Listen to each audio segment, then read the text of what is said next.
እግዚአብሔር መልካም ነገር ያደረገ ስለሆነ በአገልግሎታችን ውስጥ በዝማሬያችን ውስጥ እግዚአብሔር ታላላቅ ነገሮችን ስለሚያደርግ እንቆቅልሽንም ስለሚፈታ የእግዚአብሔር ስም የተባረከ ይሁን። የእግዚአብሔር ቃል ሕያውና የሚሰራ ነው። የእግዚአብሔርን ቃል ደግሞ ለመስማት የልባችን ሰፊነት ያስፈልጋል። አጭር የእግዚአብሔር ቃል ነው ማካፍላችሁ። የቆየኑ በእግዚአብሔር ቃል ዝማሬና አገልግሎትም ስለሆነ አሁን ደግሞ የትምህርቱን ሰዓት አጠር በማድረግ የእግዚአብሔርን ቃል እግዚአብሔር በረዳኝ ጸጋ ላካፍላችሁ ወዳለው የእግዚአብሔር ሕይወት በሚል በኤፌሶን ምዕራፍ 4 ቁጥር 18 ላይ ያለውን ቃል እንደመነሻ በመጠቀም የእግዚአብሔርን ቃል አካፍላችኋለሁ። መጽሐፍ ቅዱስ ያላችሁ ሰዎች በሞባይላችሁም ቢሆን ታወጣላችሁ ማለት ነው። እኔ የዛሬ 15 ቀን ምናምን አካባቢ መጽሐፍ ቅዱስ ይዛችሁ ተብሎ ሲታዘዝ መጽሐፍ ቅዱስ ይዤ ነው ባለፈውም የመጣሁት፣ ዛሬም የመጣሁት፣ ቀጣይም የምመጣው መጽሐፍ ቅዱስ ይዤ ነው። ግልጽ ነው አይደል? የግድ እዚህ እግዚአብሔር መናገር ቆሞ በአካል ተገልጦ መናገር አይጠበቅበትም። በጉባኤው በኩል እግዚአብሔር ከተናገረ የእግዚአብሔር ቃል እንደተናገረ አስበን መጽሐፍ ቅዱስን ይዘን እንመጣለን። ለምን መሰላችሁ መያዝ የሚያስፈልገን ማለት ነው። ሰው ዕውቀት በማጣት ይጠፋል፣ በዕውቀት ደግሞ ይድናል አይደለ? እኛ ይሄንን መጽሐፍ ቅዱስ ለብዙ ዘመናት ያልያዝነው ያልጨበጥነው ሰዎች ወደዚህ መጽሐፍ ቅዱስ ስላላመለከቱ ነው። ግን ስንይዘው ግን ሕይወታችንን ለመምራት ከእግዚአብሔር ጋር ያለንን ህብረት ለማጠናከር እንደ እግዚአብሔር መንፈስ የሆነ ጸሎት ለመጸለይ እንደ እግዚአብሔር ቃል የሆነ ትምህርት ለማወቅ ረድቶናል ማለት ነው። ይህንን መጽሐፍ ቅዱስ ስንይዘው እንደ እግዚአብሔር ቃል የሆነ ጸሎት፣ እንደ እግዚአብሔር ቃል የሆነ ትምህርት፣ ከእግዚአብሔር ጋር የሚስማማ ዕውቀት እንዲኖረን አድርገውናል። መጽሐፉን ስንይዘው እጃችን ሲገባ ስናጠናው ስናነበው ማለት ነው። ስለዚህ በየትኛውም ጊዜ ይሁን ጓደኛ ካደረጋችሁት አይቀር መጽሐፍ ቅዱስን እንደ ዋና ጓደኛ ማድረግ አለባችሁ። መጽሐፍ ቅዱስ እንደ ዋና ጓደኛ ማለት በቦርሳችሁ ላይ ያዙት፣ በኪሳችሁ ላይ ያዙት፣ እንደገናም ደግሞ በሞባይላችሁ ላይ ጫኑ። መጽሐፍ ቅዱስ ለሕይወታችሁ ትክክለኛ መመሪያ ስለሆነ ማለት ነው። መመሪያ ስለሆነ ጓደኛ ከሚመክራችሁ በላይ፣ ዘመድ ከሚመክራችሁ፣ ፍቅረኛ ከሚመክራችሁ በላይ የእግዚአብሔር ቃል ስለሚመክር ማለት ነው። ጌታ ይባላል። አሜን። የእግዚአብሔር ቃል ስለሚመክር፣ ስለዚህ መጽሐፍ ቅዱስን ይዛችሁ መገኘት ግድ ይላችኋል ማለት ነው። ቤተሰቦች አሁን ሰዎች በኃጢአት አያፍሩ አይደለ? አሁን ሰው በኃጢአት እያፈረ አይደለም። እንደውም በኃጢአት በጣም ደስ እየተሰኘ የኃጢአትን መገለጥ በጣም ከፍ እያደረገ ለሌሎች ሰዎች እየሳበ ያለበት ነው። በቃ ይኸው እኔ እንዲህ አይነት ኃጢአተኛ ነኝ እዩኝ፣ ይህንን ያክል በኃጢአት ከፍ ያለ እውቀት ያለኝ ሰው ነኝ እያለ ኃጢአትን በሚያስተዋውቅበት ዘመንና ጊዜ የእግዚአብሔር ሰዎች ሆን እግዚአብሔር በእኛ ዘንድ አለ ብለን የምንል ሰዎች ደግሞ መጽሐፍ ቅዱስ ይዘን መገኘት ግድ ነው ማለት ነው አይደለ? አሁን ጫት ይዞ መሄድ ያሳፍራል እንዴ? በከተማው አያሳፍርም አይደል? በነጭ ፌስታል እንደዚህ ሸጎጥ አድርጎ መሄድ እኮ በጣም ትልቅ አራዳነት፣ ስልጡንነት፣ ዝቅ ባለ ሱሪ እንደዚህ አይነት ሰዎች ሲሄዱ በጣም እንደ አራዳነት ነው የሚቆጥሩት። መጽሐፍ ቅዱስ ይዞ መሄድ አራዳነት አይደለም። በነገራችን ልባምነት ነው። ጌታ ይባላል። ልባምነት ነው። ማርያምስ የማይቀሟትን በጎ ዕድልን መርጣለች፣ ከሷ ማንም አይወስድባት አይቀማትም። ለምን? የመረጠችው በጎ ዕድል በእግዚአብሔር እግር ስር ቁጭ ብላ መስማት ስለሆነ ማለት ነው። ስለዚህ መጽሐፍ ቅዱስ መያዝ ለኔ በአሁኑ ሰዓት ልባምነት ነው። ሕይወትን የሚመራ የሚያስተካክል፣ የሚቀርጽ፣ የሚያበጅ የእግዚአብሔር ቃል ስለሆነ ማለት ነው። ሞኝ ደግሞ ጫት ይዟል። ጌታ የተባረከ ይሁን። አጽንኦት ልስጣችሁ ብዬ ነው ባለፈው ጊዜ ስለተነገረው ቃል። ኤፌሶን ምዕራፍ 4 ቁጥር 17 ላይ ያለውን ቃል እናንሳና በዛ ቃል ላይ አጠር ያለ የትምህርት ሐሳብ ነው የምነግራችሁ። እንግዲህ አሕዛብ ደግሞ በአእምሮአቸው ከንቱነት እንደሚመላለሱ ከእንግዲህ ወዲህ እንዳትመላለሱ እላለሁ፣ በጌታም ሆኜ እመሰክራለሁ። ጳውሎስ ነው ይህን የሚነግራቸው።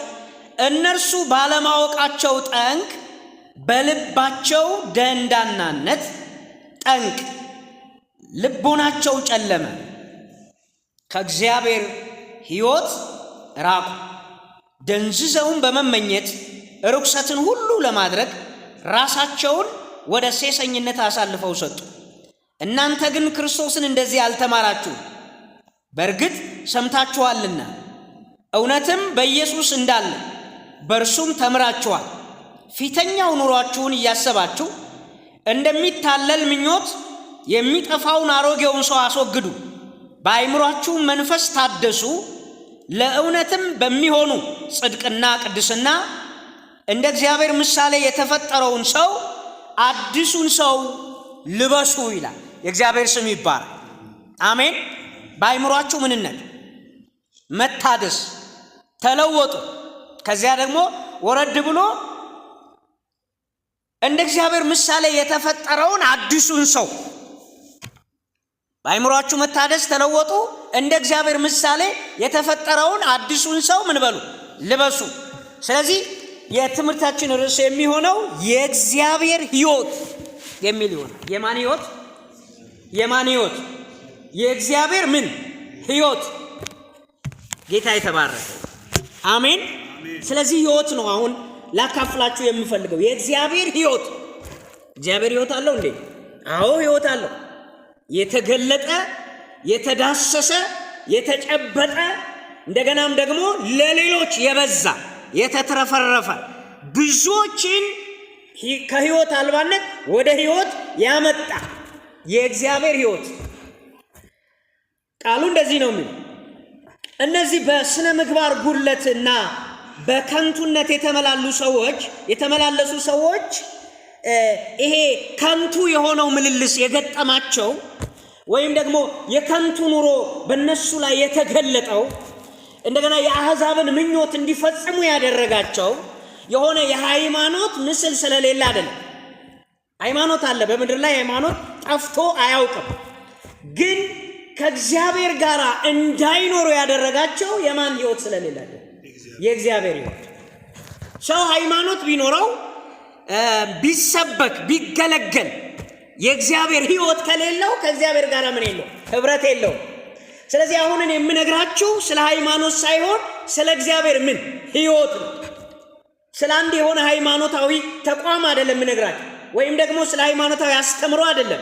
ስለ እግዚአብሔር ሕይወት፣ ከእግዚአብሔር ጋር ስለሚያኖር ስለ እግዚአብሔር ሕይወት፣ በአብ ዘንድ ስላለ ሕይወት፣ ደግሞም ስለተገለጠ ሕይወት፣ ደግሞም በእኛ ዘንድ እንዲኖር ስለተፈለገ ሕይወት። ከዚህ አሁን ካነበብኩት የስነ ምግባር ወይም ደግሞ የሥጋ ባህሪ ማንነት የሚያወጣ እንደ እግዚአብሔር ማንነት የሚያኖረውን ሕይወት ነው ልነግራችሁ የምፈልገው። ጌታ የተባረከ ይሁን። እንግዲህ እነዚህ ሰዎች የተነቀፉት ከእግዚአብሔር ሕይወት ራቁ ተብሎ ከእግዚአብሔር ሕይወት ርቀዋል። ወደ እግዚአብሔር ሕይወት መምጣት አልቻሉም። አሁን የእግዚአብሔር ሕይወት ስለሌላቸው እነዚህ ሰዎች ምን ሆነዋል? መመኘት፣ ርኩሰት፣ ሴሰኝነት አልፈው ተሰጥተዋል። ክርስቶስን ስላልተማሩት የእግዚአብሔርን ሕይወት ስላላገኙ ነው የጳውሎስ ዋና አስተምሮ ማለት ነው። ምንድን ነው እንግዲህ የእግዚአብሔር ሕይወት የሚለውን እስኪ አጠር አድርገን በመጽሐፉ ሐሳብ እንመልከት። አንደኛ ዮሐንስ መልእክት ምዕራፍ 1 ቁጥር 1 ላይ እናውጣ። ይህም ሕይወት ማን እንደሆነ ለማየት ማለት ነው። እኔ አነባለሁ፣ እናንተ ተከታተሉኛላችሁ። አጠር አድርጌ ስለሆነ የማልፈው ጊዜ አልፈጅባችሁም። ቃሉን በማንበብ ነው ወደ ውስጣችን እንዲገባ መናገር የምፈልገው። አንደኛ ዮሐንስ መልእክት ምዕራፍ 1 ቁጥር 1 ስለ ሕይወት ቃል ይላል። ስለ ሕይወት ቃል ከመጀመሪያ የነበረውንና የሰማነውን የነበረ ነው። ከዛ ቀጥሎ ደግሞ የሰማነው ነው። ጌታ ይባላል። አሜን። የነበረ የሰማ የሆነ ዘመን ያልመጣ ማለት ዘመን አመጣሽ የሆነ ሕይወት አይደለም የምንከተለው አይደል? ሰዎች እንደሚሉት ማለት ወይ በስንዴ ወይ በሳልባጅ ወይ በሹራብ ወይ በቲሸርት የመጣ ሳይሆን የነበረ ከዚያ ደግሞ ሰዎች ሲናገሩለት ምን ያህል የሰማ ነው። ጌታ ይባላል። አሜን። የነበረ ከመጀመሪያ ይሄንን ሄዳችሁ ስትመለከቱ ዮሐንስ ወንጌል ምዕራፍ 1 ላይ ተመሳሳይ ነገር ታገኛላችሁ። ከመጀመሪያ ማለትም እግዚአብሔር ጅማሬ የሌለው እግዚአብሔር ነው አይደለ? እግዚአብሔር ጅማሬ የሌለው እግዚአብሔር ነው። ከእግዚአብሔር በኋላ ታሪክ መጠናት አይችልም። ለምን? ከእግዚአብሔር በኋላ ያለውን ዘላለም ብናጠናው መታወቅ አይችልም። ከእግዚአብሔር በኋላ ያለውን ማለትም እግዚአብሔር ነገርን ከጀመረበት ጀምሮ ያለው ነው መጠናት የሚችለው እንጂ ከእግዚአብሔር ነገርን ከመጀመሩ በፊት ያለውን እናጥና ብንል መፈንዳት ነው የሚሆን፣ መተርተር ነው የሚሆን። አናውቀው። ጌታ ይባል። የማይታወቅ ዘላለም እግዚአብሔር፣ እንደገና ደግሞ የተነገረ ዘላለም እግዚአብሔር፣ የተገለጠም ዘላለም እግዚአብሔር። ይሄ ነው ሃይማኖት፣ ይሄ ነው እምነት ማለት። ለዚህ ነው ደግሞ መጋደልም ካለብን የምንጋደለው ማለት ነው። የእግዚአብሔር ስም የተባረከ ይሁን። ስለ ሕይወት ቃል ከመጀመሪያ የነበረውንና የሰማነው ቃል በእግዚአብሔር ዘንድ ነበረ። ቃልም ምን ነበረ? እግዚአብሔር ነበረ። ቃልም ምን ሆነ? ሥጋ ሆነ። ቃልም ጸጋና እውነትን ተሞልቶ በእኛ ምን አለ? አደረ። የተገጣጠመ የተሳሰረ አይደለ? ያልተፋለሰ ተፋልሶ የሌለበት ምን አስተምሮ ማለት ነው። ስለዚህ የሕይወት ቃል ከመጀመሪያ የነበረውን የሰማነውን በዓይኖቻችን ያየነውን የነበረ የተሰማ በዓይኖቻችን ደግሞ የታየ ማን ነው? እሱ ኢየሱስ ነው አይደለ? ከመጀመሪያ የነበረው ያ ኢየሱስ ነው። የተነገረውም ስለሱ ያ ኢየሱስ ነው። በነቢያት መጽሐፍ አይታቸው ከሆነ በተደጋጋሚ የተነገረው የነቢያት መጽሐፍ ስለ አንድ ግለሰብ ስለሆነ ማህበረሰብ ወይም ስለሆነ የሃይማኖት ተቋም ሳይሆን ሊመጣ ስላለ ምን መሲህ ነው የሚያወራው አይደለ? የነቢያት መጽሐፍ እንደዚህ ሊመጣ ስላለ መሲህ። እስኪ ሳይነገርለት የመጣበት መንገድ ኢየሱስ አለ አለ የለ? መጸነሱ ተነግሮለት ነው። መወለዱ ተነግሮለት ነው። የሚወለድበትን ቦታ ተነግሮለት ነው። ሞቱም ተነግሮለት ነው። ጥምቀቱም ተነግሮለት ነው። እግዚአብሔር ይባረክ። ትንሣኤውም ተነግሮለት ነው። እርገቱም ተነግሮለት ነው። እንደገና ደግሞ መምጣቱም ተነግሮለት ነው። ሳይነገርለት በወንድና በሴት ፈቃድ የመጣ አይደለም። የእግዚአብሔር የዘላለም ሐሳብ ዕውቀት ስለሆነ ማለት ነው። ስለዚህ የሰማነው ሲል ከነቢያት የሰማነው የሰሙት ለእኛ ጸኑት እንዳለ ጳውሎስ ማለት ከነቢያት የሰማነው በዓይኖቻችን ያየኑ ሲል ደግሞ በሱ ዘመን የሆነ ነው። እግዚአብሔር ይመስገን።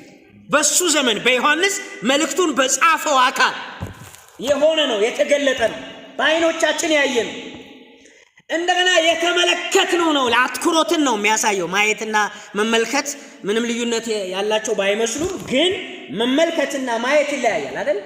መመልከት ይሄ ማለትም አትኩሮትን የወሰደው ማለት ያተኮሩበት ነገር እያንዳንዱን ነገር ለመጻፍም ለማገልገልም ያተኮሩበት ማዕከል ያደረጉት ዋናው ኢየሱስ ስለሆነ ለዚህ ነው ጳውሎስ የሃይማኖታችን ሐዋርያና ሊቀ ካህን ኢየሱስን ምን በሉ ይላል? ተመልከቱ። አትኩሮታችሁ ማን ይሁን? እሱ ይሁን። ጉዳዩ ሃይማኖት አይደለም ነገሩ። እንዳትሳሳቱ፣ እንዳትሸወዱ። ሃይማኖት አለ። አትኩሮት የምናረግበት ግን አንድ ምን አለ? መካከለኛ አለ። እሱም ኢየሱስ። ጌታ የተባረከ ይሁን። የተመለከትነው የሚልና እንደገና እጆቻችንም የዳሰሱትን እናወራላችኋለን። እግዚአብሔር የተመሰገነ። ትናንት የመጣ ሃይማኖት የለንም። ትናንትናም የተጀመረ እምነት አልጀመርንም አይደለ? ከጅማሬ ሁሉ በፊት የነበረ ስለሆነ ማለት ነው። የእግዚአብሔር ስም ይባላል። ይልና ሕይወት ተገለጠ አይተንማል ይላል። እየሰማችሁ ነው? ሕይወት ተገለጠ አይተንማል። ይሄ የእግዚአብሔር ሕይወት የተባለው ማለት ነው። ይሄ የእግዚአብሔር ሕይወት የተባለው ይሄ ተገለጠ። እኛም ደግሞ ምን ብለናል? አይተንማል። አሁን የምናወራላችሁ ሕይወት ይህንን ሕይወት ነው። የማንን ሕይወት? የእግዚአብሔርን ሕይወት። ሃይማኖት ሳይሆን የእግዚአብሔርን ሕይወት፣ የእምነት ተቋም ሳይሆን የእግዚአብሔርን ሕይወት። ይህንን ሕይወት ነው የምንናገረው። ዮሐንስ ይሄንን ነው መናገር የፈለገው። ሕይወት ተገለጠ አይተንማል ይልና እንመሰክራለን ከአብ ዘንድ የነበረውንም ለኛ የተገለጠውንም የዘላለምን ሕይወት ምን እንላለን? እናወራላችኋለን። አልታየም ነበረ፣ አልተገለጠም ነበረ፣ ተገለጠ። ሲገለጥ ግን አንድ የሆነ ግለሰብ አይደለም፣ የእግዚአብሔር ሕይወት ነው። አሜን። የእግዚአብሔር ሕይወት ነው የተገለጠ። ስለ ኢየሱስ በፍጹም ልዩነት ያለው ትምህርት እዚህ መጽሐፍ ቅዱስ ላይ የለም። የተሳሳተ አይደለም። የእግዚአብሔር ሕይወት ነው የተገለጠው፣ ሰዎች እንደሚሉት አይደለም። ሕይወት ተገለጠ አይተንማ፣ ስለዚህ ሕይወት እናወራላችኋለን ይላል ዮሐንስ ማለት ነው። ጌታ የተባረከ ይሁን። እናወራላችኋለን። እንግዲህ ይሄ ሕይወት ነው በነገራችን ላይ ከእግዚአብሔር ጋር ህብረት እንድናደርግ የሚያደርገን እንጂ የኛ ጠባይና የኛ በጎነት ከእግዚአብሔር ጋር ህብረት እንድናደርግ ያደርጋል። በነገራችን ላይ እግዚአብሔር በጣም ጨዋ ሰው ከሱ ጋር ህብረት እንዲያደርግ አይደለም ዓላማው። የራሱን ሕይወት በውስጡ ያስቀመጠበት ጋ ነው እግዚአብሔር አብሮ ህብረት የሚያደርግ። እስኪ እኔ ሕይወት አለኝ በሉ። ህብረትም አደርገውም በዚህ ሕይወት ነው። ጌታ ይባላል። አሜን። እንጂ ብላችሁ ሰው ሁሉ በጨዋነት ቢሆን ኖሮማ ሕይወት አይገለጥም ነበር። ሰዎች ቀስ በቀስ በልምምድም ይሁን ወይም ደግሞ በትምህርት ወይም ደግሞ በስብከት ብዛት ወደ እግዚአብሔር ሕይወት ወደ እግዚአብሔር ህብረት መምጣት ይችሉ ነበር፣ ግን እሱ አልተቻለም። ስለዚህ እግዚአብሔር አሁን የፈለገው ምንድነው ካላችሁ ሕይወቱን በሰው ዘንድ ማዳቀል ይፈልጋል።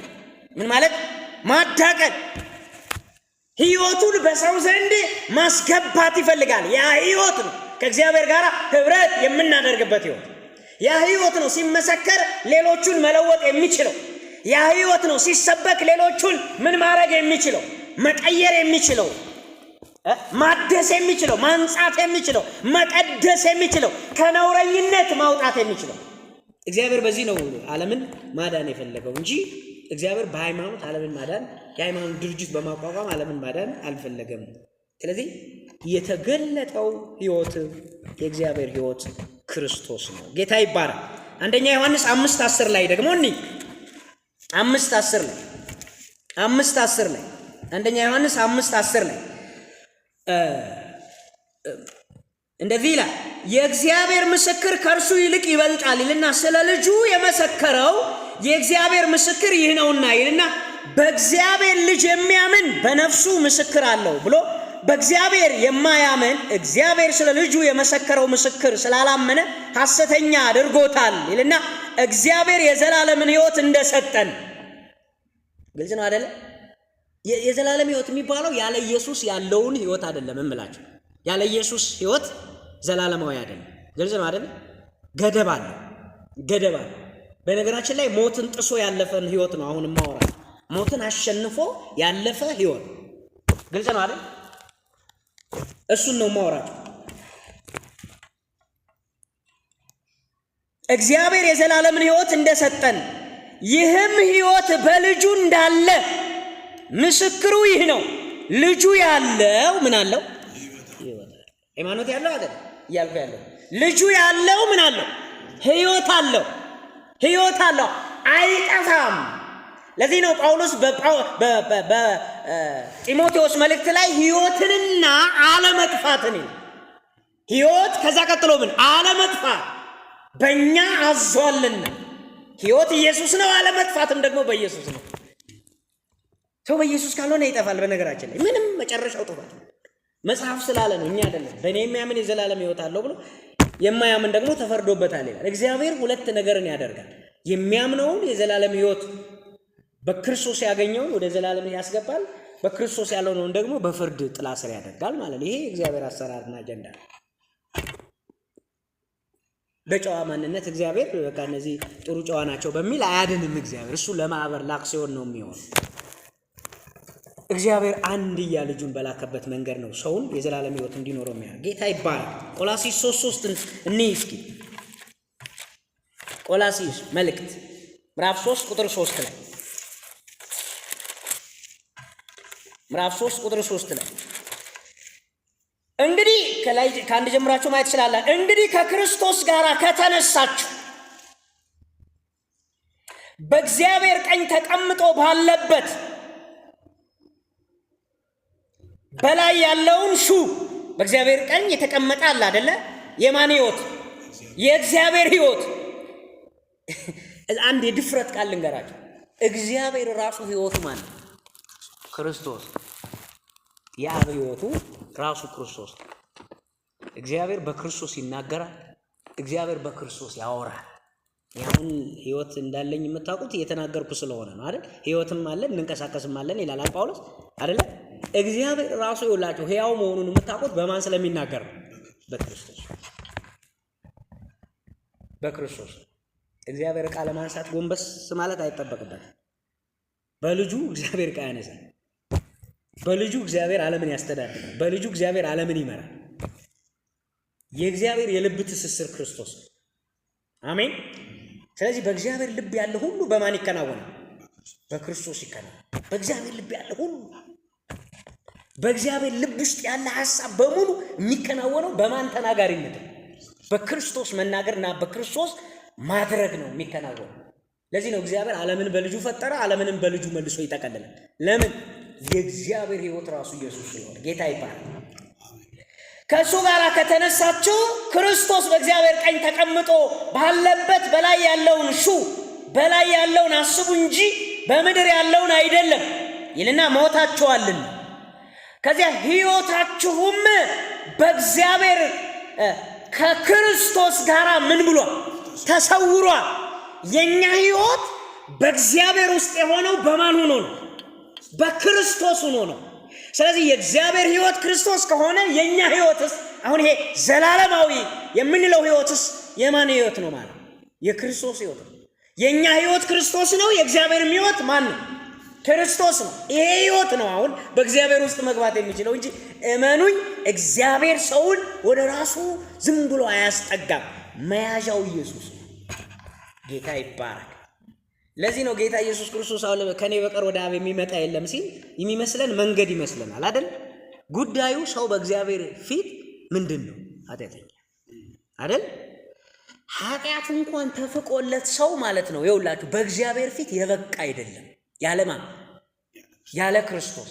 ስለዚህ ሰው የኃጢአት ቤዛነት እንኳን ተከፍሎት በማ በኩል ነው በእግዚአብሔር ብቁ መሆን የሚችለው? በክርስቶስ በኩል። መስፈሪያው ማን ስለሆነ? ኢየሱስ። ጌታ ይባረክ። ሞታችኋል፣ ሕይወታችሁም በእግዚአብሔር ከክርስቶስ ጋር ተሰውሯልና ይልና ሕይወታችሁ የሆነ ክርስቶስ በሚገለጥበት ጊዜ በዚያን ጊዜ እናንተ ደግሞ ከእርሱ ጋር በክብር ትገለጣለ። የሚገርማችሁ ነገር እንደገና አሁን የሰው ሕይወት እንዲገለጥ በመጨረሻው ጊዜ ሲያስፈልግ በማን ሕይወት ነው የሚገለጠው ማለት ነው? በክርስቶስ ሕይወት። ለዚህ ነው ዮሐንስ ወንጌል ምዕራፍ 12 ላይ አንድስ ስንዴ ካልሞተች ብቻዋን ትቀራለች አይደለ? ብትሞት ግን ብዙ ፍሬ ምን ትላለች? ታፈራለች አለ ኢየሱስ። ይህንን የተናገረው ከግሪክ የመጡ ሰዎች ሊያዩ ይወዳሉ አሉት፣ ሊመለከቱ ይፈልጋሉ አሉት። የዛን ጊዜው ማየት የክርስቶስን ዝና ሰምተው የመጡ ሰዎች ናቸው። በቃ መልኩን ያያሉ፣ ፊቱን ያያሉ፣ ያበቃሉ። ነገር ግን ኢየሱስ እንደዚህ አላቸው፣ ችግር የለም አሁን ማየት አይጠበቅም። እኔ ከሞትኩኝ ታዩኛላችሁ አይደለ? መልኬን ታያላችሁ። ጌታ ይባላል። የልጁን መልክ እንዲመስሉ እነዚህ አስቀድሞ ያወቃቸውን ምን አላቸው? ጠራቸው። የጠራቸውን አጸደቃቸው፣ ያጸደቃቸውን አከበራቸው። ስለዚህ እያንዳንዳችን የክርስቶስ መልክ አለን። አሜን። ጌታ ሲያይ አሁን በእያንዳንዳችን ማንን አይቶ? ኢየሱስ ነው። እዚህ ውስጥ አብርሃም ውስጥ ማን አለ? ክርስቶስ። የማን ሕይወት? የእግዚአብሔር ሕይወት አለ። ያ ነው አለመጥፋትን የሚያመጣ። ያ ነው እንዳንጠፋ ያደረገን። እግዚአብሔር ይመስገን። እግዚአብሔር የከፈለበትን ትልቁ ክፍያ እሱ ነው፣ ሕይወቱ ሰው ውስጥ ስላለ። እግዚአብሔር ይመስገን። ክርስቶስ። ሁለተኛው ይህ ሕይወት በሞት ያልተሸነፈ ሕይወት። በምን ያልተሸነፈ? በሞት ያልተሸነፈ ምንድን ነው? ሕይወት ነው። አሁን ይሄ ሕይወት እንግዲህ ይሄ እግዚአብሔር ሕይወት ብያቸዋለሁ። ይሄ ሕይወት በምን ያልተሸነፈ ሕይወት? ከአዳም ጀምሮ እስከ ክርስቶስ ድረስ ሰው በምን ተሸንፏል? በምን ተሸንፏል? በሞት። በሞት ያልተሸነፋል? በሞት ያልተሸነፈ ማን ነው? የእግዚአብሔር ሕይወት። ጌታ ይባላል። አሜን። ራእይ 1 ቁጥር 18 ላይ ራእይ 1 ቁጥር 18 ላይ ራእይ 1 ቁጥር 18 ላይ እንደዚህ ይላል፣ ባየሁትም ጊዜ እንደሞተ ሰው ሆኜ ከእግሩ በታች ወደቅሁ፣ ቀኝ እጁንም ጫነብኝ፣ እንዲህም አለኝ፣ አትፍራ፣ ፊተኛውና መጀመሪያው ቅድም ያልኳት መጨረሻው ሕያው ነኝ። አሁን አንዳንድ ሰዎች አልፋና ኦሜጋ ሲሉ አልፋና ኦሜጋ ማለት ሃናፓ አይደል? በእኛ ሀገር ፊደል ሃናፓ ነው አይደል? መጀመሪያና ምን መጨረሻ ሃናፓ አይደለም አልፋና ኦሜጋ እንደዛ እንዳታስብ። ስለዚህ አልፋ የሚባል ፊደል አለ፣ ከዛ ኦሜጋ የሚባል ምን አለ መጨረሻ አለ። እንደዛ አይደለም ነገሩ፣ እንደዛ አለ። ጌታ ይባላል። ፊተኛውና ጀማሪው፣ ሁሉን አድራጊው፣ ሁሉን ያመጣው፣ ሁሉን የገለጠው፣ እንደገና ደግሞ ሁሉንም ምን የሚለው የሚጠቀልለው፣ ሁሉን ከእግሩ በታች የሚያስገዛው ፊተኛውና መጨረሻው እኔ ነኝ፣ ሞቼም ነበርኩ ይልና ምንድን ነኝ ይላል? ሕያው ነኝ። ስለዚህ ሞት ምን አላለውም ማለት ነው፣ አላሸነፈውም ማለት ነው። ይሄ ነው እግዚአብሔር ሕይወት። ሞት ምን ያላለው? ያላሸነፈው። ሞት ያላሸነፈው። ሞት ያላሸነፈው። የሐዋርያት ሥራ ምዕራፍ 2 ቁጥር 22 ላይ የሐዋርያቱ ትምህርት የእስራኤል ሰዎች ሆይ ይህንን ቃል ስሙ። የቱን ቃል? ይህንን ቃል ራሳችሁ እንደምታውቁ የናዝሬቱ ኢየሱስ እግዚአብሔር በመካከላችሁ በእርሱ በኩል ባደረገው ታምራትና በድንቆች በምልክቶች ከእግዚአብሔር ዘንድ ለእናንተ የተገለጠ ሰው ነበር። ጌታ ይባላል። ከማን ዘንድ? ከእግዚአብሔር ዘንድ ለእናንተ የተገለጠ ሰው ነበረ። እርሱም በእግዚአብሔር በተወሰነው ሐሳቡና በቀደመው ዕውቀቱ ተሰጥቶ። በነገራችን ላይ የሰው አመፅ ኢየሱስን አልሰቀለውም። ይሄን ታውቃላችሁ አይደል? የሰው አመፅ ኢየሱስን አልሰቀለውም። የሰው ክፋት አንዳንድ ጊዜ እኛ ድሮ በነበርንበት ቦታ ይሄ ማን ነው የሚባለው? ይሁዳ የሚባለው ግለሰብ እንደው ኢየሱስን ውስብስብ ባለ መንገድ አመፀኛ ሆኖ ያሰቀለው ወይም ደግሞ ያስወገረው ይመስለኝ ነበር። እንደዛ አይደለም ጉዳዩ። እሱ ትንቢቱ የተነገረለትን ጉዳይ ብቻ ነው የፈጸመው አይደለ? የትንቢቱ አካል ሆኖ ነው የተገኘው። ልክ ቅድስት ድንግል ማርያም የትንቢቱ አካል ሆና እንደተገኘች የትንቢቱ አካል ሆኖ ነው የተገኘው። ሰው ጀራዬን የበላ ተረከዙን አነሳብኝ፣ ከወጨቱ እጁን ይቀጣል፣ ከዛ ሳልፎ ይሰጠኛል የተባለው ስለሆነ ማለት ነው። ግን ጉዳዩ በእግዚአብሔር የቀደመ ዕውቀትና ሐሳብ ነው ኢየሱስ የሞተው። አሜን። እግዚአብሔር ነው የወሰነበት። እስቲ እግዚአብሔር ነው የወሰነበት በሉ። እኔ ድን ዘንድ እግዚአብሔር በልጁ ላይ ሞትን ወሰነ። ይህ እግዚአብሔር ሐሳብ ነው። እንኳን ሞት። አሜን። እሱ ባይሞት እኮ ዝም ብለን የዘመርን እንጨርስ ነበር። ምንም የት እንደምንሄድ ሁሉ አናውቅም አይደለ? ነው ሃይማኖት ዝም ብለን እየተጋፋን ነበር። ምን ነው እንደ ጥምቀት ትሄዳለህ ትመጣለህ፣ ደርሶ መልስ ህይወት ማለት። አሁን ግን መድረሻ እናውቃለን። ጌታ ይባር። ወዴት እንደምንሄድ አናውቅም እንዳለው አይደለም፣ መልስ አለ። ወዴት እንደምንሄድ አናውቅም፣ መንገዱንም አናውቅም። እኔ መንገድ ህይወት እውነት ነኝ።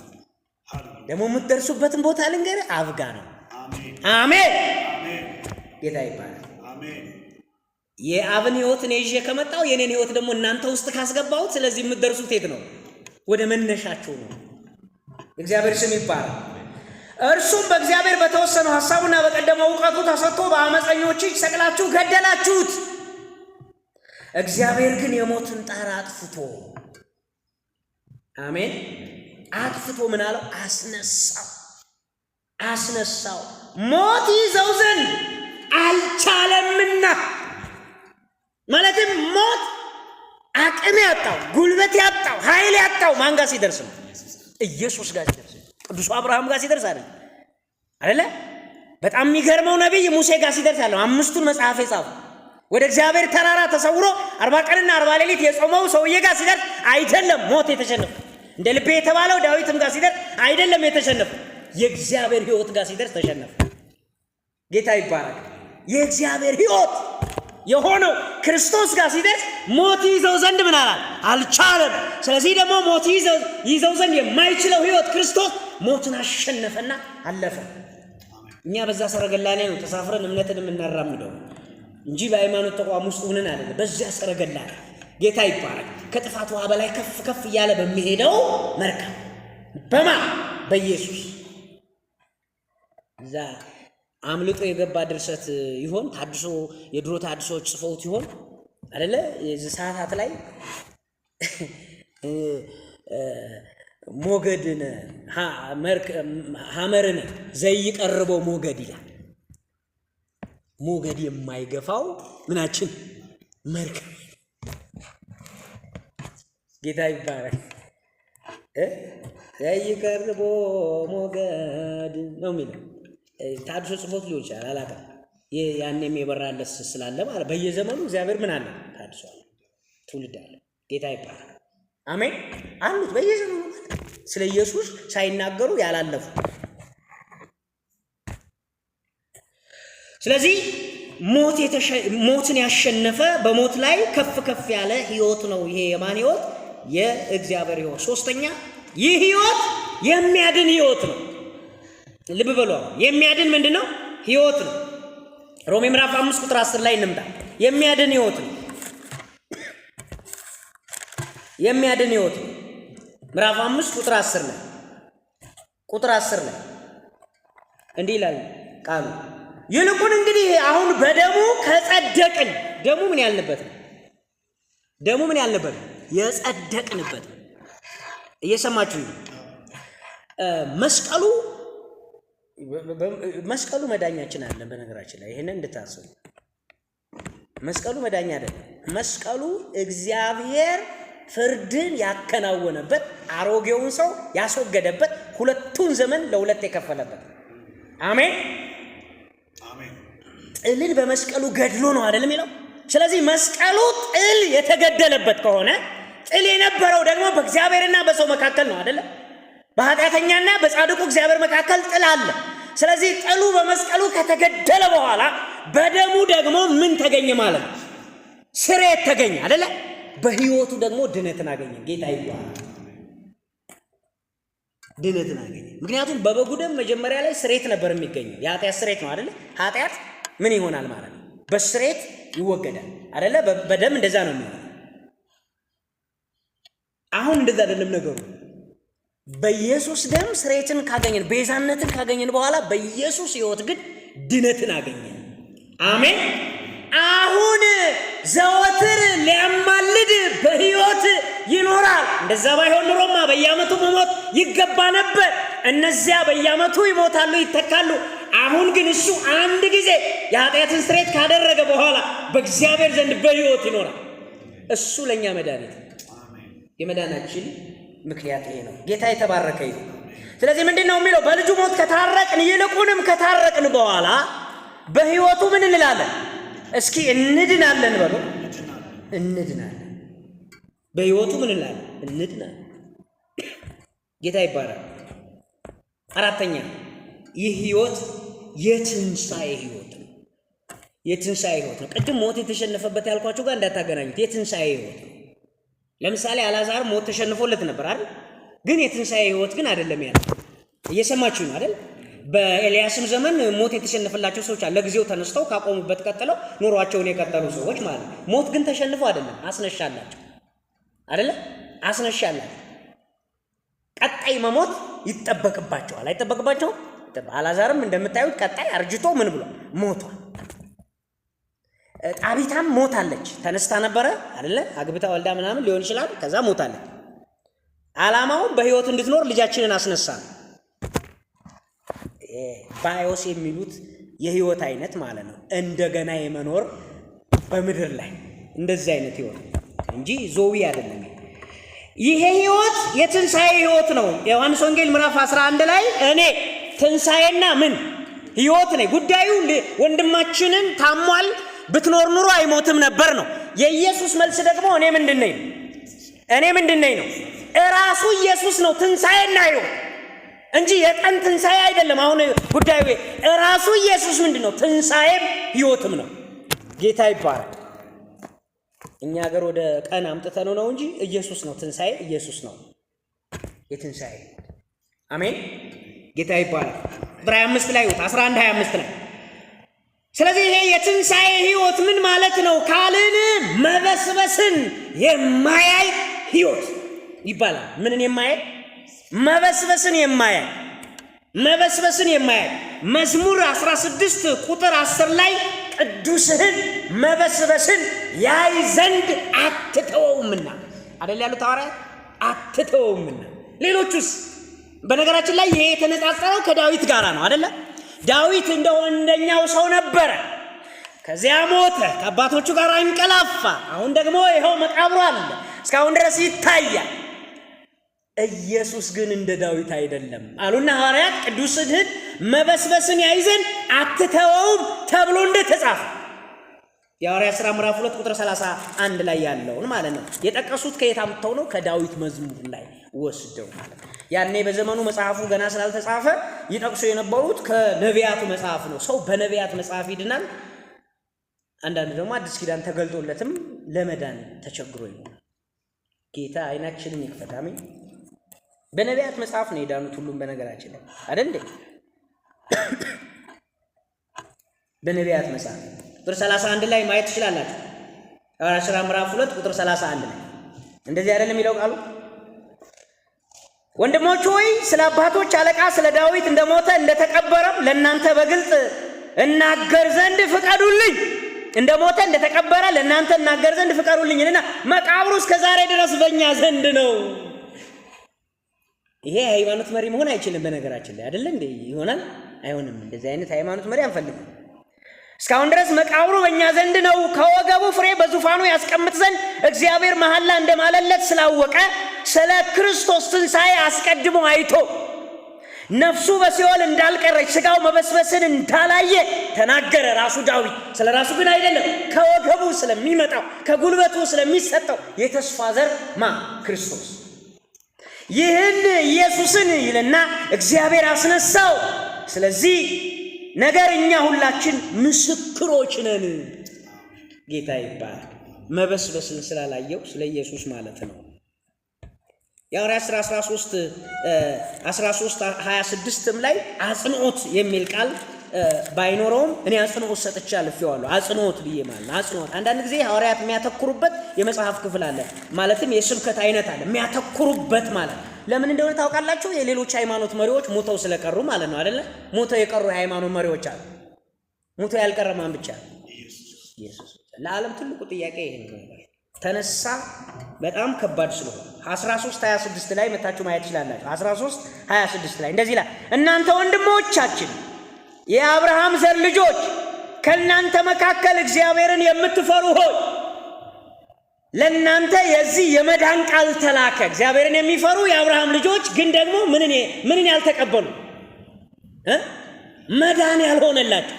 ሰው እግዚአብሔርን ከፈራ የአብርሃም ልጅ ከሆነ ለሃይማኖት በቂ ነው አይደለም? በቂ እኮ ነው። እግዚአብሔርን ይፈራል፣ የአብርሃም ወዳጅ ነው። ምን ችግር አለ? አይደለም?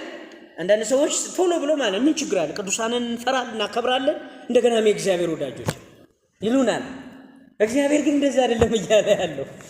እግዚአብሔር በልጁ ሕይወት ነው ማዳን የሚፈልገው። አሜን። የአብርሃም ልጆች ከእናንተ መካከል እግዚአብሔርን የምትፈሩ ሆይ ለእናንተ የዚህ የመዳን ቃል ተላከ። የመዳን ቃል ማን ነው? ኢየሱስ። በኢየሩሳሌም የምትኖሩ ሰዎች አለቆቻችሁ እርሱና በየሰንበቱ የሚነበቡትን የነቢያት ድምፆች ስላላወቁ በፍርዳቸው ፈጽመዋልና ለሞት የሚያደርስ ምክንያት አንድስ እንኳን ባያገኙበት ይገለው ዘንድ ጲላጦስን ለመኑት። ስለ እርሱም የተጻፈውን ሁሉ በፈጸሙ ጊዜ ከእንጨት አውርደው በመቃብር አኖሩት። ከመስቀል ሳይሆን ከእንጨት በመቃብር። እግዚአብሔር ግን ከሙታን አስነሳው። ከማን አስነሳው? ከሙታን አስነሳው፣ በአሕዛብ ዘንድ ምስክሮች ለሆኑት ይላል። ጌታ የተባረከ ይሁን። ስለዚህ የትንሣኤ ሕይወት ነው። ይሄ የትንሣኤ ሕይወት በእኛ ዘንድ ከሌለ ሞተን እንቀራለን ማለት አይደለ? እድል ፈንታችን ይሄ የትንሣኤ ሕይወት ነው። እድል ፈንታችን የትንሣኤ ሕይወት። ኢየሱስ ክርስቶስ ካልተነሳማ ስብከታችን ምን ሆኗል? አለባው ከንቱ ሆኗል። ለምን እንሰብካለን? ሰብከን እስከ ሞት ነው የምንሰብካቸው። እስከ ሞት ጨዋ አዳም እናረጋቸዋል። ጨዋ አዳም፣ ቆንጆ የሆነ አዳም ማለት ነው። ከሰው ጋር ማይጋጭ ማይጣላ፣ ቂም የማይይዝ ግን እስከ ሞት አይደለ? እስከ ሞት ማለት ቀጣይ ያለ ሕይወት የሌለ ትንሣኤ ግን ከሞት በኋላ ስላለው ጌታ ይባረክ። የመጨረሻ አምስተኛው የሚነግስ ሕይወት ነው። ይሄ ሕይወት የሚነግስ ሕይወት የእግዚአብሔር ሕይወት ምን የሚል ሕይወት ነው? የሚነግስ ሕይወት ነው። ሮሜ ምዕራፍ 5 ቁጥር 17 ላይ መታችሁ ማየት ትችላላችሁ። ፈጠን እያልኩ ልሂድ። ቁጥር 17 ላይ እንደዚህ ነው የሚለው። ቁጥር 15 ጀምሮ ማየት እንችላለን። ነገር ግን ስጦታው እንደ በደሉ መጠን እንደዚያው አይደለም። በአንዱ ሰው በደል ከላይ ጀምራችሁ እንድታዩት ብዬ ነው፣ ብዙዎቹ ሞተዋልና። ነገር ግን የእግዚአብሔር ጸጋ በአንድ ሰው በኢየሱስ ክርስቶስ ጸጋ የሆነው ስጦታ ከዚያ ይልቅ ለብዙዎች በዛ። እስቲ የእግዚአብሔር ጸጋ በሉ። ኢየሱስ ክርስቶስ ነው። ጌታ ይባረክ። የእግዚአብሔር ጸጋ የጸጋ ስጦታ የሚባል አለ እንጂ የእግዚአብሔር ጸጋ ግን የጸጋ ስጦታ አይደለም። እንድታስቡ የጸጋ ስጦታ የሚባለው ከጸጋው የተነሳ የመጡ ስጦታዎች ናቸው፣ ልዩ የሆኑ ስጦታዎች ማለት ግን ጸጋ ነው። ጸጋ ኢየሱስ፣ የእግዚአብሔር ብቃት፣ የእግዚአብሔር አቅም፣ የእግዚአብሔር ጉልበት፣ ኃጢአት የተሻረበት ጌታ ይባረክ። አሜን። በኢየሱስ ክርስቶስ ጸጋ የሆነው ስጦታ ከዚያ ይልቅ ለብዙዎች በዛ ይልና አንድ ሰውም ኃጢአትን በማድረጉ አዳም ነው። አንድ ሰውም ኃጢአትን በማድረጉ እንደሆነው መጠን እንደዚያው ስጦታው አይደለም። ፍርድ ከአንድ ሰው ለኩነኔ መጥቷልና፣ ስጦታው ግን በብዙ በደል ለማጽደቅ መጣ።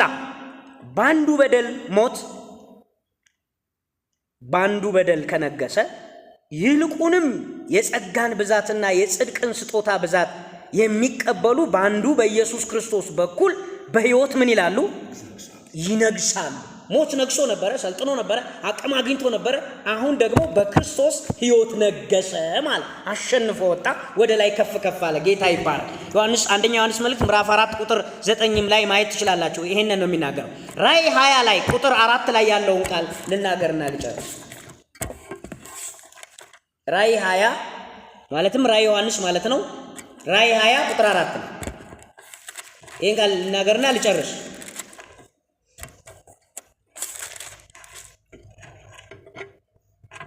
ቁጥር 4 ላይ ዙፋኖችንም አየሁ፣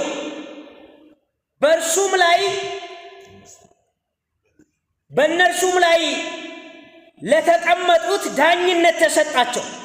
በዙፋኖቹ ላይ በነገራችን ላይ ጴጥሮስ እኛ ሁሉን ትተን ተከተልህ ምን እናገኘውን ብሎ ጠይቆ ነበር አይደለ? ጌታ ስለ ቁስ አልነገረው። እኛ ሁሉን ትተን ተከተልህ ግን ምን እናገኘውን አለው አይደል? ጌታ ምን አለው? በ12 ወንበር ላይ ተቀምጣችሁ ትነግሳላችሁ። እግዚአብሔር ይመስገን አይደለ? ንግስና ነው የነገራቸው። ከዛ ከንግስና ቀጥሎ ፍርድ ነው የነገራቸው። ዙፋኖቹንም አየሁ፣ በእነርሱም ላይ ለተቀመጡት ዳኝነት ተሰጣቸው። ስለ ኢየሱስ ምስክርና ስለ እግዚአብሔር ቃል ራሶቻቸው የተቆረጡባቸውን ሰዎች ነፍሳት ለአውሬውና ለምስሉ ያልሰገዱትን ምልክቱን በግንባራቸው በእጆቻቸው ላይ ያልተቀበሉትን አየው ይላል። የሚገርም ነው። ጌታ ይባረክ። አሜን። እግዚአብሔር ያለ ሪዋርድ የሚያስቀር አምላክ አይደለም። አንገቶቻቸው የተቆረጡባቸው፣ እጆቻቸው የተቆረጡባቸው ስለ ኢየሱስ ምስክር ዋጋ የከፈሉ አይደለ? የተናቁ የተጠሉ አይደለ? የተቀበዘበዙ ቆዳና ሌጦ የለበሱ በማህበረሰቡ ዘንድ የተገለሉ። ደስ ይለኛል አንዳንዴ ጌታ ኢየሱስ ከቤተሰቦቻችን እንኳን ስለለየን ማለት ነው። እግዚአብሔር ይመስገን። ልጅን ከእናት አማትን ከምራት ልለይ መጥቻለሁ ስለሚለይ፣ በነገራችን ላይ ኢየሱስ ስታምኑ ከማህበረሰቡ ጋር ቀውስ ይፈጠራል። ልዩነት ይፈጠራል። ስንቅም የወደዱ ሰዎች ኢየሱስን ስናምን ይጠሉ። አደገኛ ጫሽ በነበርንበት ሰዓት የሚወዱን ጌታን ስናውቅ ይተውናል። ከበር መልስ ሲጋብዙን የነበሩ ሰዎች አንድ እንጀራ መጋበዝ ያቅታቸዋል። ለምን? የህይወት ልዩነት ይመጣል ማለት ነው። ጌታ ይባላል። አሜን። በግንባሮቻቸው ያልተቀበሉትን አየው ይልና ከክርስቶስም ጋራ 1000 ዓመት ኖሩና ነገሱ። ኢየሱስ ያ እስኪ ኖረን በሉ እንነግሳለን። ኖሩና ነገሱ። መኖርን የሚቀማቸው የለም። መኖርን የሰጣቸው እሱ ነው። የዘላለም መኖሪያ የዘላለም አምላክ ነው እንደተባለ መኖሪያ የዘላለም አምላክ እሱ መኖርን ሰጣቸው። ንግስናንም ደግሞ በህይወት አገኙት። አሜን። ጌታ ኖሩና ምን አሉ? ነገሱ። የእግዚአብሔር ህይወት ማለት ይሄ ነው። ይህንን የእግዚአብሔር ህይወት በጣም አብዝተን እንድንቀርበው፣ እንድንጠጋው፣ እንድናሸተው፣ እንድንነሸጥበት ያስፈልጋል። ከተነሸጣችሁ በዚህ ነው መነሸጥ ያለባችሁ። አሜን አይደለ? መነሸጥ ያለባችሁ ስለዚህ ስለ እግዚአብሔር ህይወት ነው። ሌላ የሚያስደሽጥ ነገር ስለሌለ ማለት ጌታ